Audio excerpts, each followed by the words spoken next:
Good evening, friends. Welcome you all for this Wednesday class 9:30 to 10 on behalf of BITV. हमारा कई महीनों से ये एक क्लास चालू, एक प्लान हम कवर करते जा रहे हैं. आज का अपना टॉपिक है जीवन शांति पेंशन प्लान, जो आज के जमाने में एक गारंटेड पेंशन का जरूरत है. आज उसके बारे में हम पहला सीखेंगे, चर्चा करेंगे और बाद में उसके बाद किस तरह से वो जीवन शांति को क्यों इंपॉर्टेंट है, क्यों लेना चाहिए, उसके बारे में भी हम बात करेंगे. So let's start with the Jeevan Shanti plan single premium. Jeevan Shanti plan, this is the annuity plan, pension plan. It is a guaranteed annuity deferred pension plan. अपना जीवन शांति पॉलिसी है अभी जरा रिन्यू करके आ गया, जिसमें पहले जीवन शांति प्लान में इमीडिएट पेंशन भी था और डिफर्ड पेंशन भी था. अभी जो लेटेस्ट इंट्रोड्यूस हुआ है उसमें guaranteed annuity deferred pension plan है. यानी आप आज पे इन्वेस्टमेंट करेंगे और 1 साल के बाद आपका पेंशन चालू हो जाएगा. आपको डिफर्ड का ऑप्शन दिया गया है. तो हम देखेंगे क्या क्या ऑप्शन है और किस तरह से हम अपने को उसमें से पेंशन मिलता है. So this is the pension plan. We are option is आपको deferred pension for the single life, यानी ये पॉलिसी आप सिंगल लाइफ में भी ले सकते हैं या आपको same deferred pension joint life में भी ले सकते हैं. तो आपको चॉइस है कि आपको अकेले को पेंशन लेना है या आपको किसी के साथ जॉइंटली आपको पेंशन लेना. ये अपने पास चॉइस रहेगा जीवन शांति प्लान में, but it is only deferred pension plan. इसमें आपको अलग अलग टाइप के मोड में आप पेंशन ऑप्ट कर सकते हैं. Monthly basis, quarterly basis, half yearly basis and yearly basis. पर जैसा मैं आज इन्वेस्टमेंट करूंगा, मंथली रहेगा 1 महीने के बाद मेरा पेंशन चालू हो जाएगा, क्वार्टरली रहेगा तो 3 मंथ्स के बाद, हाफ ईयरली रहेगा तो 6 महीने के बाद और ईयरली रहेगा तो 1 साल के बाद पहला पेंशन मुझे मिल जाएगा.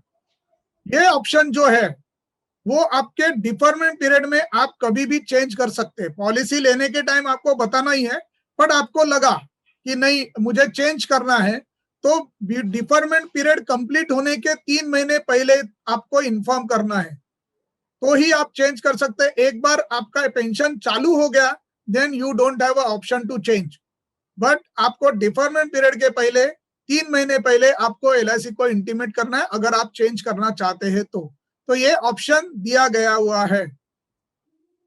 अभी बेनिफिट्स क्या है, यानी आज मैंने पेंशन के लिए इन्वेस्टमेंट किया, से फॉर एग्जांपल 10 लाख मैंने इन्वेस्टमेंट किया. आज जब भी मैं 10 लाख इन्वेस्टमेंट करता हूं तो उसके ऊपर 1.8% का सर्विस टैक्स रहता है. तो करीबन 10,18,000 रुपए मुझे एक्चुअल मुझे पेमेंट करना पड़ता है.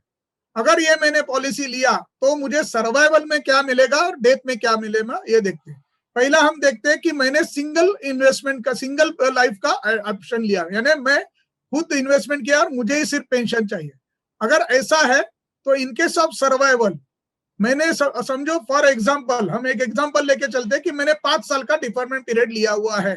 तो अगर 5 साल के बीच में अगर मेरा बीच में मुझे कुछ भी मिलने वाला नहीं है, मेरा पॉलिसी चालू रहेगा. सिंगल प्रीमियम आज मैंने लिया 2020 में, 2025 तक मुझे बीच में कुछ पैसा नहीं मिलेगा, मेरा पॉलिसी कंटिन्यू रहेगा 5 साल के लिए. So nothing is payable in the survival in between the 5 years. हाँ, बट अगर डेथ होता है 5 साल के बीच में, तो मेरा जो इन्वेस्टमेंट अमाउंट है प्लस जो भी guaranteed bonus, guaranteed addition add होने वाला है, वो मुझे मेरे नॉमिनी को मिलेगा in case of death between the survival period. Deferment period के बाद अगर डेथ होता है, so annuity payment will be made in arrears as long as the annuity is alive as per the choose. यानी पहला, अगर डिफरमेंट पीरियड के बाद इमीडिएटली आपने जो चूज किया हुआ है annuity, monthly, half yearly, quarterly जो भी रहेगा वो हिसाब से आपको एन्युटी चालू हो जाएगा. बट और डिफरमेंट पीरियड कंप्लीट होने के बाद अगर डेथ हो गया तो एन्युटी पेमेंट शैल सीज, उधर ही पेमेंट आपका स्टॉप हो जाएगा. इमीडिएटली आपको जो भी आपका इन्वेस्टमेंट अमाउंट है, परचेस प्राइस, वो प्लस बोनस माइनस जितना भी एन्युटी दिया हुआ है उतना माइनस होके अपने को पैसा मिलेगा ऑन द डेथ। ये हम क्लियरली आगे चल के हम जानेंगे। डेथ बेनिफिट कितना मिलेगा?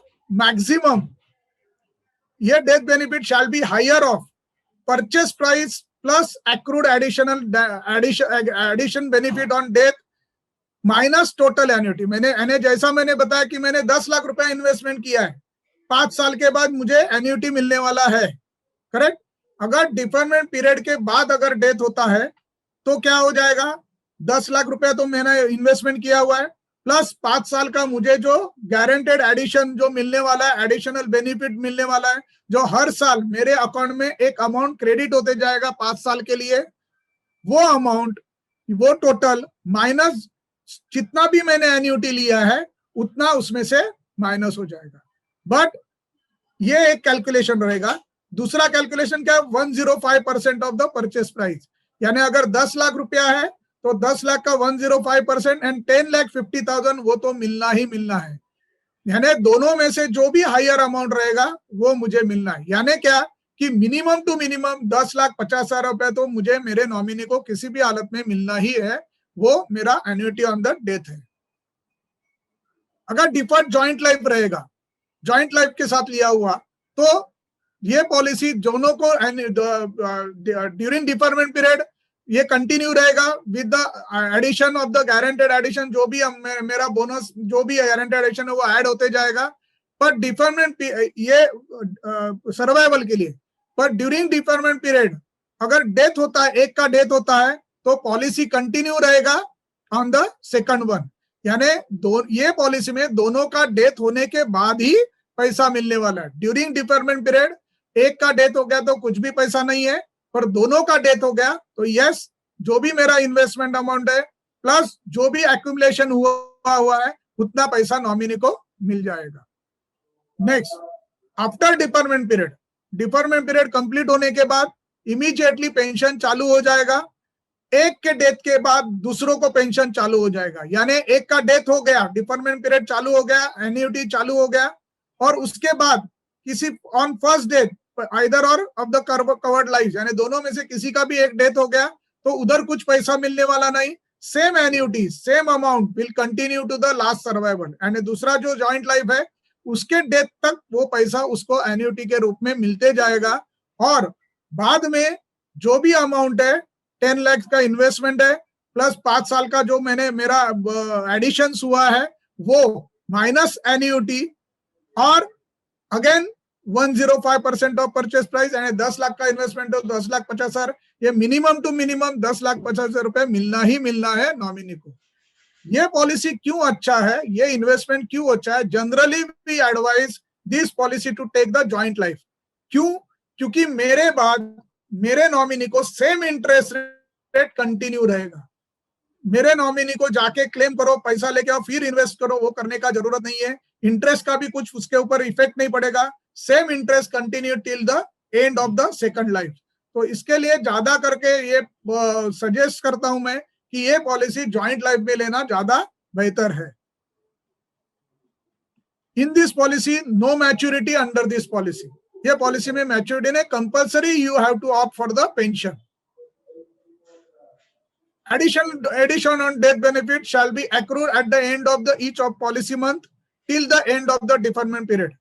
यानी ये क्या है वो हम समझ लेते हैं। Additional benefit on the death per month, यानी अपने अकाउंट में 10 लाख का पॉलिसी लिया हुआ है, एक एग्जांपल के नाते बताता हूं, 10 लाख का परचेस प्राइस है, इसके ऊपर विद सर्विस टैक्स 10,18,000 रुपए भरना है।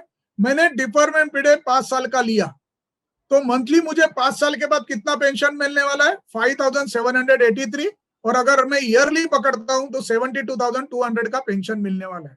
तो अप्रोक्सीमेटली अमाउंट, एक्चुअल अमाउंट तो थोड़ा सा डिफर करता है, पर एक अप्रोक्सीमेटली अमाउंट जितना मेरा मंथली मुझे पेंशन मिलने वाला है उतना ही मुझे मेरे अकाउंट में हर महीना ऐड होते जाएगा। 5 साल तक ये अमाउंट मेरे अकाउंट में ऐड होते जाएगा। यानी अराउंड अगर मैं पकड़ूंगा तो 5 साल में 5,783 इंटू 12 हर महीना मेरे ऐड होते जाएगा। अप्रोक्सीमेटली बता रहा हूं, into 12 for the 5 years, around मेरा 3,46,000 के अराउंड मेरे अकाउंट में 5 साल में एडिशनल बेनिफिट एक्रूड हो जाएगा। यानी ये पॉलिसी में कैसा है, जितना मुझे मंथली पेंशन मिल रहा है उतना अप्रोक्सीमेटली मेरे हर महीना मेरे अकाउंट में ऐड होते जाएगा। सो 10 लाख का अमाउंट 5 साल के बाद एक्चुअल वैल्यू उसका हो जाता है, एक्चुअल वैल्यू हो जाता है करीबन 13,46,000 आपका actual value of your policy बन जाता है आफ्टर 5 इयर्स। तो ये अमाउंट 5 साल के बाद बन गया है। आगे चल के एक बार पेंशन चालू हो गया, उसके बाद कभी भी डेथ हो गया तो आपका अमाउंट वैल्यू कितना हो गया with addition 13 lakh rupees 46,000 add हो गया। तो जब भी डेथ हो जाएगा तभी क्या करेंगे, 13,46,980 में से जितना भी पेंशन लिया वो माइनस करेंगे और जो भी अमाउंट है वो एक फिगर और 105% दैट इज 10 लाख के ऊपर 5% addition means 10,50,000 whichever is higher is payable to the nominee on the death. तो इस प्रकार से मिनिमम टू मिनिमम कभी भी डेथ हो गया तो 10,50,000 रुपए तो मिलना ही मिलना है, वो नॉमिनी को मिलेगा ही मिलेगा मिनिमम टू मिनिमम। पर अगर जल्दी डेथ हो गया, अगर डिफरमेंट पीरियड खत्म होने के बाद पेंशन चालू होने के बाद इमीडिएटली डेथ हो गया तो थोड़ा ज्यादा मिल सकता है, पर मिनिमम मुझे 10,50,000 रुपया मिलना है। So this is the addition benefit every year accrued होते जाता है, अपने अकाउंट में ऐड होते जाता है। That is the this calculation. Maximum annuity no limit, minimum investment is 1,50,000, ये मिनिमम होना चाहिए, बट उसके साथ आपका मिनिमम पेंशन का जो भी रिक्वायरमेंट है वो भी होना जरूरी रहता है। पर जनरली 1.5 लाख या 2 लाख तक आपका अप्रोक्सीमेटली मिनिमम इन्वेस्टमेंट आ जाता है। मैक्सिमम के लिए लिमिट नहीं है। Minimum age eight entry 30 years है, यानी ज्वाइंट लाइफ में जो भी रहेगा उसका एज 30 ईयर्स होना चाहिए। Maximum age is 79 years, minimum deferment period 1 year and maximum is 12 year. पहले अपने जीवन शांति में 20 ईयर्स का पीरियड था, now it is reduced to 12 years subject to 12 years maximum term। इसका मिनिमम वेस्टिंग एज 31 रहेगा एंड मैक्सिमम वेस्टिंग एज 80 रहेगा। यानी अगर 70 ईयर्स का आदमी है तो उसको मैक्सिमम टर्म 10 साल का मिलेगा, because maximum vesting age is 80 years. भले 12 ईयर्स मैक्सिमम टर्म है, पर 70 साल के आदमी ने अगर ये पॉलिसी लिया तो उसको मैक्सिमम टर्म 12 ईयर्स का मिलेगा। The joint life annuitant can be taken between। अभी ये क्यों अच्छा है जॉइंट लाइफ में लेना, अभी जीवन शांति जो भी पॉलिसी आया है उसमें एक अच्छा चीज LIC ने चेंज किया हुआ है कि आप जॉइंट में किसी के साथ भी ले सकते हैं। पहला कंपल्सरी स्पाउस के साथ था, now you can take with the spouse also और children, grand children, brother, sister, but first brothers and sister, no cousins. मेरे जो क्लोज ये ब्रदर सिस्टर्स है उनके नाम के, उनके साथ मैं ये पॉलिसी ले सकता हूँ, या ग्रैंड चिल्ड्रन, ग्रैंड पेरेंट्स के साथ ले सकता हूँ। से फॉर एग्जांपल, अगर मेरा जो लाइफ इंश्योर्ड है, जो फर्स्ट प्रपोजर है उसका एज 60 है और उसके बच्चे का एज 35 ईयर्स है, अगर उसने उसके बच्चे के साथ लिया पॉलिसी, बिकॉज दोनों का एज अबाउट 30 ईयर्स होना चाहिए। सो अगर उन्होंने पॉलिसी लिया 65 ईयर्स के फर्स्ट होल्डर है, सेकंड होल्डर 35 ईयर्स का है, उसका लड़का है या लड़की है, आप देखो कितने लॉन्ग पीरियड के लिए LIC वही इंटरेस्ट रेट देने वाली है। बिकॉज जो 65 ईयर्स का बंदा है वो अगर 20-25 साल भी अगर वो लेता है तो उसको वो तो पेंशन मिलने वाला है। उसके डेथ के बाद उसका जो लड़का है उसको भी वही पेंशन, वही इंटरेस्ट उसके लाइफ तक मिलते रहेगा। यानी अगर मैं अगर पकड़ूंगा कि किसी का लड़का 35 साल का है तो ओवर द टर्म अगर 80 ईयर्स का लॉन्गिटिविटी पकड़ते हैं तो करीबन 45 ईयर्स तक यही इंटरेस्ट रेट चालू रहेगा। पहला कौन लेगा, पहले कई साल उसके पिताजी लेंगे जो 65 ईयर्स के ओल्ड है, और उसके बाद वही लड़के को सेम इंटरेस्ट रेट उसको कंटिन्यू रहेगा। सो लॉन्ग पीरियड के लिए इंटरेस्ट रेट मिलेगा। ये आज के सिचुएशन में बहुत अच्छा है कि लॉन्ग टर्म के लिए आपको ये इंटरेस्ट रेट कंटिन्यू रहेगा, विच इज गारंटेड। तो इसके लिए जॉइंट लाइफ में लेना जरूरी है। विद स्पाउस या सिबलिंग में भी आप ले सकते हैं, या आपके चिल्ड्रन ग्रैंड चिल्ड्रन के साथ ले सकते हैं। ओनली रिक्वायरमेंट इज दैट दोनों का एज अबाउट 30 इयर्स होना चाहिए या और मैक्सिमम एज 79, इसके बीच में रहेगा तो आप ये ले सकते हैं।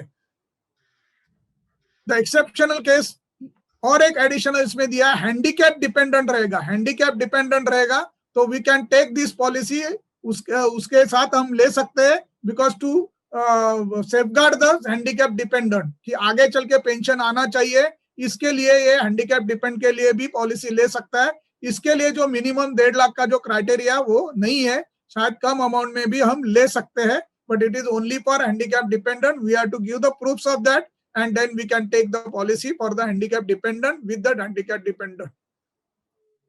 Option available for the payment of the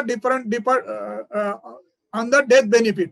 आपके पास ऑप्शन है, 3 टाइप के ऑप्शन से आप ले सकते हैं। 3 टाइप के ऑप्शन में आप ले सकते हैं। अगर डेथ होने के बाद, डिफरमेंट पीरियड कंप्लीट होने के बाद या डिफरमेंट पीरियड के पहले, अगर डेथ होने के बाद मेरे पास 3 ऑप्शन है। एक तो मैं लमसम में ले सकता हूं, यानी 10 लाख का इन्वेस्टमेंट किया हुआ है तो जो भी एप्लीकेबल रहेगा 10 लाख 50 हजार जो भी एप्लीकेबल है वो तो मैं लमसम में ले सकता हूं, या मैं वही बोल सकता हूं कि ये पैसा इन्वेस्टमेंट एन्यूटेशन में ले लो, यानी वो टाइम का जो भी इंटरेस्ट रेट रहेगा वो नॉमिनी को कंटिन्यू रहेगा। यानी एक तो मैंने लमसम में लिया, या वही पैसा री इन्वेस्ट इन एन्यूटी, वो टाइम पे जो भी इंटरेस्ट रेट रहेगा वो नॉमिनी को मिलेगा, कंटिन्यू रहेगा। या थर्ड इज मैं इंस्टॉलमेंट में ले सकता हूँ, 5 इयर्स 10 इयर्स या 15 इयर्स में मैं इंस्टॉलमेंट में मैं ले सकता हूँ। ये तीनों में से एक ऑप्शन आपको ऑप्ट करना है एंड आप वो ऑप्शन से नॉमिनी को कंटिन्यू मिलेगा। Nominee can not change this option. एक बार जो लाइफ प्रपोज जो ज्वाइंटली है या फर्स्ट होल्डर है उन्होंने जो ऑप्शन लिया हुआ है वो ऑप्शन डेथ के बाद कंटिन्यू रहेगा। It can not be change by the nominee, ये नहीं कर सकते। पर 3 ऑप्शन आपको दिए हुए at the time of taking a policy. Surrender value, ये पॉलिसी में मैच्योरिटी नहीं है बट यू कैन सरेंडर या आप लोन ले सकते हैं। ये दोनों ऑप्शन ये पॉलिसी है। तो इमरजेंसी के लिए आप ये ऑप्ट कर सकते हैं। Generally I advise don't go for the surrender, but loan ले सकते हैं इमरजेंसी में। देखो क्यों अच्छा है, because any as, upper as में अपने को किधर से लोन लेने के तकलीफ हो जाएगा, बट इसमें without any paper work just to fill the one loan form you will get the loan amount. And loan amount में भी आपका जो भी इंटरेस्ट है वो इंटरेस्ट आपके पेंशन में से डिडक्ट होते जाएगा। तो इमरजेंसी ने मुझे लोन ले सकता हूं मैं। But first we say the surrender. The policy can be surrender at any time during the policy term. The surrender value payable is the higher of guaranteed surrender value और special surrender value, जिसमें ज्यादा amount है वो applicable रहेगा। तो guaranteed surrender value कितना है, तो guaranteed surrender value is equal to the guaranteed surrender value factor into purchase price. यानी अगर 10 लाख का इन्वेस्टमेंट किया हुआ है तो गारंटेड सरेंडर वैल्यू की कितना हो गया, अगर ये मेरा टर्म पॉलिसी ईयर 5 इयर्स के बाद में अगर मैं लेता हूं तो 90%, यानी 10 लाख का इन्वेस्टमेंट है तो 10 लाख का 90% 9 लाख तो मिलेगा ही मिलेगा। It is surrender value, guaranteed surrender value. पर उसमें दूसरा भी कैलकुलेशन है, special surrender value. So during deferment period, यानी मैंने अगर पहले हमने देखा था 5 साल का अगर मैंने डिफरमेंट पीरियड लिया है, उसके पहले अगर कभी मैं सरेंडर करना चाहता हूं तो क्या रहेगा। तो F1 ये दिया हुआ है, मैंने पहला डिफरमेंट पीरियड कितना चूज किया हुआ है उसके ऊपर डिपेंड करता है मुझे कितना मिलेगा। So F1 is a factor during the deferment period and shall be depend on the deferment chosen by the policy holder. So अगर मैंने 10 लाख का परचेस प्राइस लिया हुआ है विद 10 years डिफर पेंशन, मैं अगर ये एग्जांपल के लिए सरेंडर के लिए मैं एक एग्जांपल ले रहा हूं कि 10 लाख का परचेस प्राइस है और मैंने 10 साल के लिए डिफर्ड में रखा है। Surrender in 6th year during the period, यानी 6वें साल में मुझे सरेंडर करना है। तो पहला क्या है, 10 लाख इंटू 90% तो 9 लाख तो है ही। और नाउ मैंने डिफरमेंट पीरियड कितने साल का चूज किया है, 10 साल के लिए।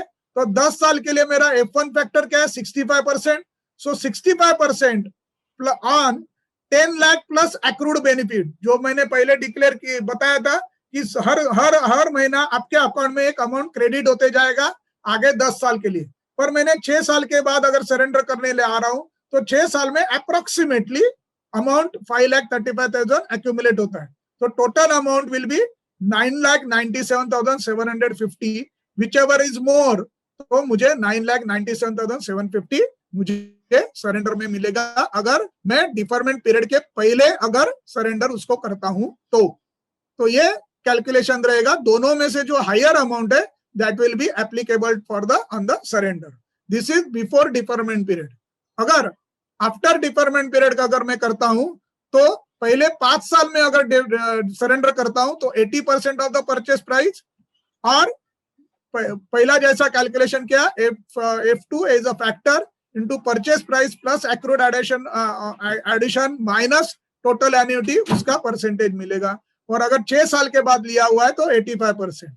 सो ये फैक्टर्स दिए गए हुए हैं, जो भी मैंने डिफर्ड ये किया हुआ है, डिफरमेंट पीरियड लिया हुआ है, वो हिसाब से मुझे इसमें मिल जाएगा। तो यानी इधर भी सेम वे जो हायर अमाउंट है that will be applicable on the surrender. For example same 10 lakh का मैंने परचेज प्राइस किया, 10 ईयर्स का डिफर पेंशन लिया, समझो मैंने 10 साल कंप्लीट हो गया and in first year after 1 year after deferment period, 1 साल के बाद मैंने इमीडिएटली अगर मैं सरेंडर करने के लिए आ गया तो मुझे क्या मिलेगा। तो उन्होंने जैसा बताया 10 लाख इंटू 80%, सो 8 लाख, और 60% जो भी हमने देखा था कि F2 फिगर क्या है, 60% of 10 lakh plus accrued benefit. Accrued benefit अंदाजा 10 साल तक कितना होता है, 8,91,000 का एक्रूड बेनिफिट होता है। तो ओवरऑल अगर हम देखेंगे total it will be the 11,35,000, 60% of this amount will be the 11,35,000, तो हायर ऑफ दिस तो 11,35,000 मुझे मिलेगा अगर इमीडिएटली आफ्टर 1 ईयर पेंशन चालू होने के बाद मैं अगर सरेंडर करने के लिए आ गया तो। सो दिस वे कैलकुलेशन होता है सरेंडर के लिए। इट इज अ इमरजेंसी के लिए, आप सरेंडर के हिसाब से ये पॉलिसी में इन्वेस्टमेंट मत करो, it is a emergency. But no doubt emergency में you can take a loan against this policy, that option is very good. तो आप इन्वेस्ट में लोन ले सकते हैं, ये पॉलिसी में आपको लोन मिलता है, it will be deducted, interest आपको सिर्फ पे करना है, और वो भी इंटरेस्ट आपके पेंशन में से हम डिडक्ट कर सकते हैं और उसमें से इंटरेस्ट पे हो सकता है। USP of the Jeevan Shanti is that one time investment, guaranteed pension, deferred pension plan है, गारंटेड एडिशन एवरी मंथ, जैसा मैंने बताया कि आपके अकाउंट में एवरी मंथ ऐड होते जाएगा अगर आपका डिफरमेंट पीरियड में है। एज ग्रुप 30 to 79 के लिए एप्लीकेबल है। Close relative as a joint life annuitant आप ज्वाइन करके ले सकते हैं। Death benefit, death payment option वो भी है। इनकम टैक्स बेनिफिट भी मिलता है। जीवन शांति में आप इन्वेस्टमेंट करेंगे अप टू सेक्शन 80C के अंडर आपको 1.5 लाख तक इन्वेस्टमेंट के लिए आपको टैक्स बेनिफिट मिलता है। नो डाउट एन्युटी है, रिटर्न्स आर द टैक्सेबल, जो भी मुझे एन्युटी आएगा वो टैक्सेबल रहेगा, but no TDS, because since it is pension plan उसमें टीडीएस होता नहीं है, but it is added to your income. Loan and surrender facility ये पॉलिसी में है। इंडिविजुअल एंड ग्रुप सिम में हम ले सकते हैं। Relaxation for the handicap dependent वो ले सकता है। This is the one time contribution for the pension without tension, it is a Jeevan Shanti plan. Now will see why Jeevan Shanti, क्यों जीवन शांति, क्यों जीवन शांति इतना इंपॉर्टेंट है, क्यों इन्वेस्टमेंट इसमें होना चाहिए। Average life of human being is increase to 80 to 85, यानी ये इधर अपने को देखना चाहिए कि क्या मेरे पास पैसिव गारंटेड इनकम है क्या।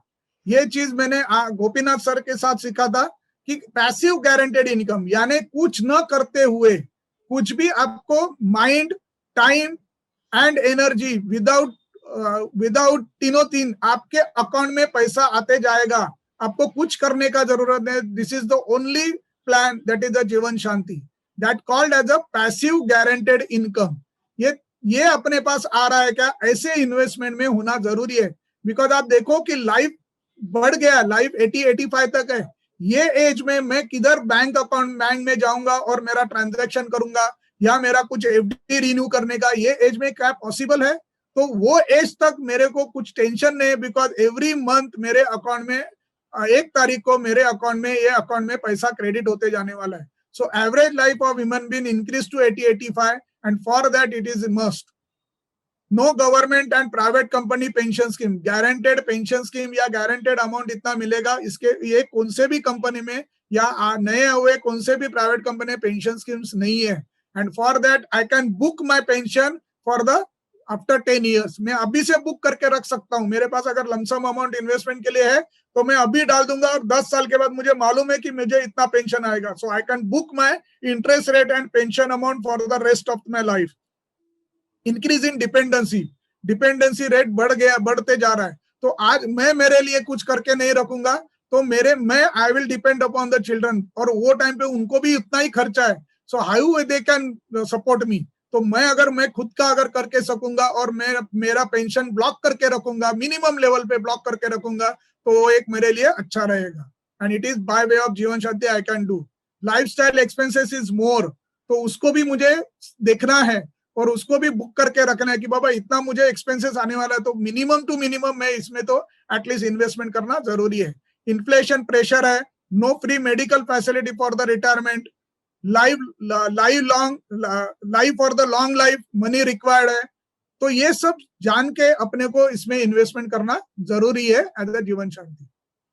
What are the investment instrument India, एक जनरल हम देखते हैं। तो investment instrument in India, real estate में इन्वेस्टमेंट कर सकते हैं, एफडी में इन्वेस्टमेंट कर सकते हैं, गोल्ड में कर सकते हैं, इक्विटी में कर सकते हैं, एन्युटी प्लान है उसमें हम कर सकते हैं, दैट इज द जीवन शांति।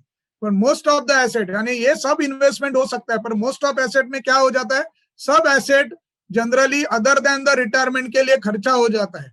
और सिर्फ लास्ट में अगर हम देखेंगे तो रियल एस्टेट एंड एक एन्युटी प्लान ये अपने पास लास्ट में रहता है। बाकी सब इन्वेस्टमेंट अपना बच्चों के मैरिज के लिए, एजुकेशन के लिए या और कुछ चीज के लिए खर्चा हो जाता है। तो ये दो चीज रहता है। बट लास्ट टू लास्ट अगर भले रेंट के हिसाब से अगर हम सोचेंगे कि प्रॉपर्टी है, but still I have to engage, I have to every year renew, ये सब करने के लिए मुझे कुछ ना कुछ थोड़ा तो मेहनत करना पड़ेगा। बट इन जीवन शांति अगर आपने एक बार इन्वेस्टमेंट किया, आपके अकाउंट में एवरी मंथ एवरी ईयर आपके अकाउंट में पैसा आते जाएगा, without tension, without anything, you will get the money as a in your account, bank account the day morning first of month।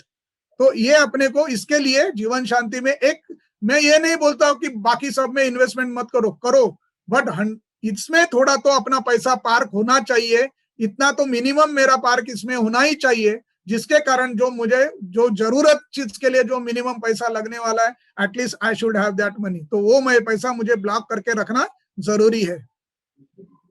We have to consider जब भी property, rent property के जब हम बोलते हैं कि रेंट के ऊपर, प्रॉपर्टी के ऊपर रेंट आएगा जो मुझे एन्युटी जैसा हेल्प करेगा, बट वो चैलेंजेस, जो भी चैलेंजेस है उसको देखना जरूरी है, फेस करना जरूरी है। और पर्टिकुलरली अपर एज में वो सब फेस करना थोड़ा कठिन जा सकता है, इसके लिए जीवन शांति में थोड़ा पार करना कभी भी अच्छा है। एक ये चीज भी मैंने सर के साथ सीखा था, गोपीनाथ सर ने बताया था कि आपके पास देखो कितना है, कौन सा इनकम है, active income, semi active income, passive income but not guaranteed income, passive income but guaranteed income. अगर आप देखेंगे कि आपके ये इसमें एक्टिव इनकम ये सैलरी से आता है, semi active income rent and interest से आता है, passive income but not guaranteed, यानी मिलेगा, डिविडेंड मिलेगा, बैंक इंटरेस्ट मिलेगा, ये है बट गारंटेड नहीं है, इसका इंटरेस्ट रेट कम ऊपर नीचे हो सकता है। But only passive income by way of annuities, that is Jeevan Shanti, Jeevan Akshay, government bank pension scheme, इसमें आपको लाइफ लॉन्ग गारंटेड पैसा मिलते जाएगा। तो आपका जो भी इंस्ट्रूमेंट है उसमें से एक अमाउंट तो इसमें होना ही चाहिए जो आपको विदाउट टेंशन आपके एवरी मंथ आपके अकाउंट में आते जाएगा। तो ये अपने को लोगों को समझाना चाहिए कि क्या इनकम, कौन से इनकम अपने को मिल सकते हैं बिफोर रिटायरमेंट या आफ्टर रिटायरमेंट। तो उसके ऊपर ध्यान देते हुए आपका एसेट एलोकेशन करना जरूरी है। और एसेट एलोकेशन में एक पार्ट पैसिव इनकम से जीवन शांति में रहेंगे तो आज ही हम उसका इंटरेस्ट रेट ब्लॉक कर देते हैं और आपको वही इंटरेस्ट रेट से गारंटी के साथ वो अमाउंट आगे मिलते जाएगा। तो थोड़ा मैं और एक्सप्लेनेशन इसमें देता हूं क्यों ऐसा होना चाहिए।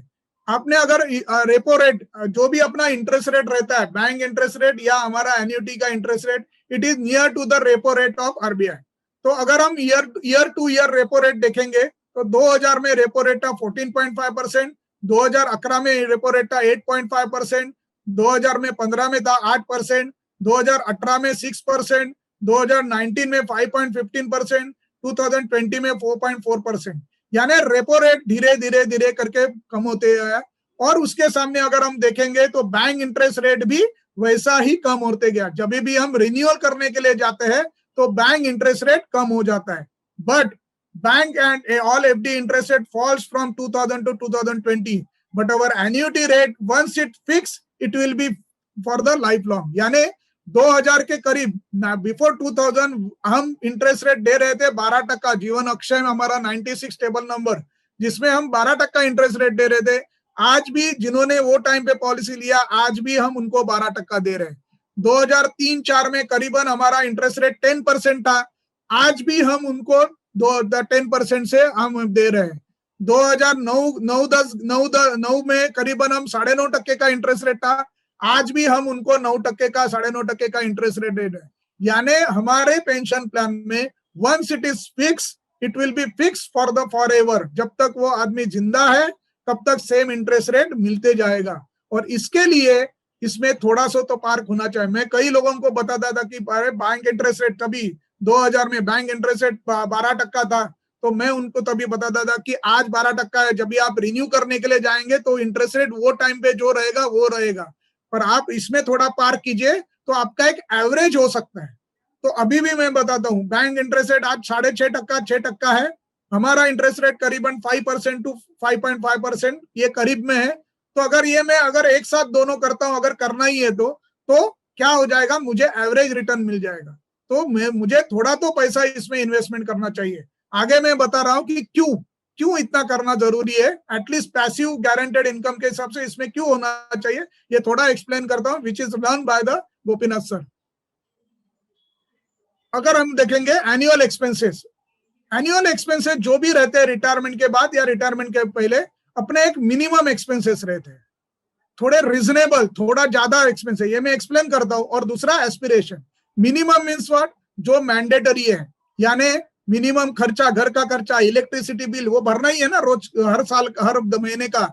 जो मिनिमम दाल रोटी पानी के लिए जो मुझे मिनिमम पैसा लगने वाला है, वो पैसा मिनिमम खर्चा वो मेरा एक रहता है।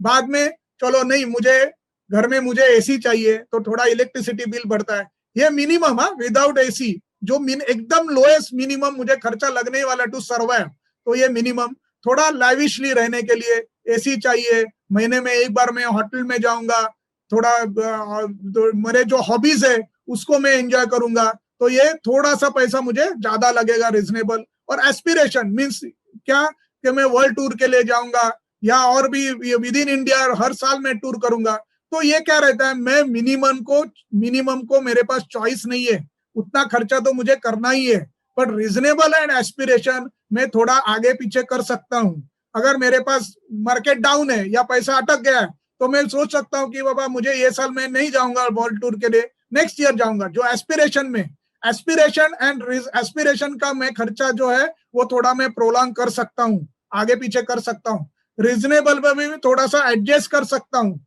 बट मिनिमम जो खर्चा है उसको जरा भी मैं एडजस्ट नहीं कर सकता, because this is the minimum amount survival के लिए। सो फॉर एग्जाम्पल अगर मैं पकड़ता हूँ, मेरा एनुअल एक्सपेंसेस 5 लाख रुपया है, उसमें से 1.5 लाख रुपया इन एनी केस मुझे लगने वाला है। I can not compromise in 1,50,000, can not be compromise in 1,50,000। Reasonable और थोड़ा ज्यादा मुझे लैविशली रहना तो 1.5 लाख रुपया ज्यादा लगता है, और थोड़ा और 2 लाख रुपया जो एस्पिरेशन में है, जो मेरे हॉबीज है, या मुझे वर्ल्ड टूर करना है या every year out of Bombay जाना है, अगर ऐसा कुछ है तो उसके लिए लगता है। तो टोटल 5 लाख रुपया ये खर्चा है।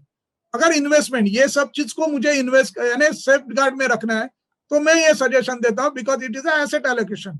तो 1.5 लाख रुपया अगर 5.2% से मुझे अगर मिल रहा है किसी में, तो मुझे कितना भरना पड़ेगा, 28 लाख रुपया इन्वेस्टमेंट आएगा। 7% से अगर कुछ किस इंस्ट्रूमेंट में मुझे मिल रहा है तो 1.5 लाख आने के लिए 21 लाख रुपया भरना पड़ेगा।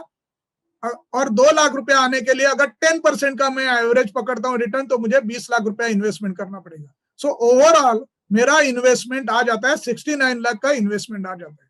मैं ये कहता हूं मिनिमम जो अमाउंट है जो मुझे लगने वाला है 1.5 लाख रुपया, उसको मुझे किधर भी कॉम्प्रोमाइज नहीं करना है। ये पैसा इन एनी केस लोगों को क्या लगता है, जीवन शांति में डालूंगा मेरा पैसा ब्लॉक हो जाता है, मुझे पैसा बीच में नहीं मिल सकता है, सरेंडर के द्वारा मिल सकता है पर थोड़ा बहुत कम ज्यादा हो सकता है, मेरा लॉस थोड़ा सा होता है। बट मैं ये कहना चाहता हूं, ये जो मिनिमम अमाउंट है यानी ये 28 लाख को वैसा भी आप हाथ नहीं लगाने वाला है, ये ब्लॉक ही करके रखने वाला है। बिकॉज ये भी पैसा आपने खर्चा किया तो आपके पास क्या रह गया, तो ये पैसा अननोइंगली लॉन्ग टर्म के लिए, लॉन्ग लाइफ के लिए ब्लॉक हो जाता है। और ये पैसे को आप गारंटी के साथ सेफगार्ड करके रखो। डोंट 1-2% के लिए आप थोड़ा आप रिस्क मत ले लो, क्योंकि ये पैसा आपको लाइफ लॉन्ग के लिए ब्लॉक ही करके रखना है, ये यूज ही नहीं करना है। तो अगर हम ओवरऑल देखेंगे तो आउट ऑफ 69 41% ये अपने को मिनिमम रिक्वायरमेंट रहता है जो अपने घर खर्चे के लिए लगता है। इधर मैं कुछ भी कॉम्प्रोमाइज नहीं कर सकता हूँ। अगर ये 69 लाख में से बाय चांस अगर मेरा कुछ, ये मेरे पास फ्लेक्सिबिलिटी है ऊपर का अमाउंट का कि कभी कभार मुझे लगा इमरजेंसी तो निकाल सकता हूँ करके, पर मैं ये पैसा किसी भी हालत में इसको पैसा निकालने वाला नहीं हूँ। तो अननोइंगली ये पैसा आपको लाइफ लॉन्ग ब्लॉक है, तो इसके इंटरेस्ट को बुक करके रखो, लॉक करके रखो। तो 41% of the over investment minimum to minimum आपका जीवन शांति में होना चाहिए, because it will be block for the forever. आपके पास चॉइस है, 30% आप दूसरे इसमें डालो जो आपके पास चॉइस है, एफडी है, लिक्विड फंड है, और थोड़ा रिस्क फंड में आप डाल सकते हैं 29%। ये इन माय ओपिनियन जनरल में एडवाइस करता हूं कि इतना आपका, बिकॉज ये 41% का जो आपके पास जो भी कॉर्पस है उसका 41% वैसा भी आप उसको टच करने वाले नहीं है। तो एक साइकोलॉजिकल एक ये रहता है कि मेरा पैसा ब्लॉक हो गया तो ये पैसा तो मैं ब्लॉक ही अननोइंगली करने वाला हूं, पर उसको मैं अगर गारंटी के साथ लॉक करके रखा इन जीवन शांति, तो लाइफ लॉन्ग के लिए आपको भी मिलेगा और आपके बाद आपके स्पाउस को भी ये पैसा मिलेगा। It will be untouch, nobody can surrender other than me, यानी मेरे बच्चों का या मेरे किसी के ऊपर मेरा प्रेशर नहीं आ सकता है कि ये पैसा मुझे दे दो करके। ये पैसा लॉक करके रखूंगा तो ये मिनिमम लेवल पे मेरे अकाउंट में क्रेडिट होते जाएगा। So for that I suggest, मैं ये नहीं बोलता कि बाकी के इन्वेस्टमेंट मत करो, पर वो इन्वेस्टमेंट के साथ सम अमाउंट आप इसमें पार करके रखो, so that it will be guarantee के साथ आपको मिलते जाएगा। That is called as a passive guaranteed income. So this way you are to show to the our client कि क्यों जीवन शांति होना चाहिए, इंटरेस्ट में किस तरह से फर्क आ रहा है आगे लास्ट 10 साल में, बट हमारे एन्युटी रेट में एक बार फिक्स हो गया तो अभी तक फिक्स ही है, वो चेंज नहीं होता है जिन्होंने लिया। ये सब लोगों के सामने रखना है और बाद में जीवन शांति के एक्चुअल कितना अमाउंट आता है वो उनके सामने रखना जरूरी है। क्योंकि कभी भी हम किसी भी चीज के लिए, मैंने पहले ही बताया कि कॉन्सेप्ट को क्लियर करो, उनको इंपॉर्टेंस को बता दो, क्यों होना चाहिए, क्यों अपने को गारंटेड पेंशन प्लान में अपने को अपना पैसा पार करना चाहिए। ये अगर इंपॉर्टेंस पता चला दिया और न करने से क्या हो सकता है ये अगर उनको बता दिया, तो no doubt they understand what is the importance of the guaranteed pension plan, and by way we can present the जीवन शांति plan. So thank you very much, thank you। फिर मिलेंगे वेडनेसडे को 9:30 से 10 के क्लास में। तब तक happy Christmas and happy new year. आगे चल के आने वाला हैप्पी न्यू ईयर, एंजॉय करो बट टेक केयर। अभी भी कोरोना का ये नहीं एकदम पूरा खत्म नहीं हुआ है, तो मजा करो, एंजॉय करो, but take care yourself and your family. Thank you very much, bye bye.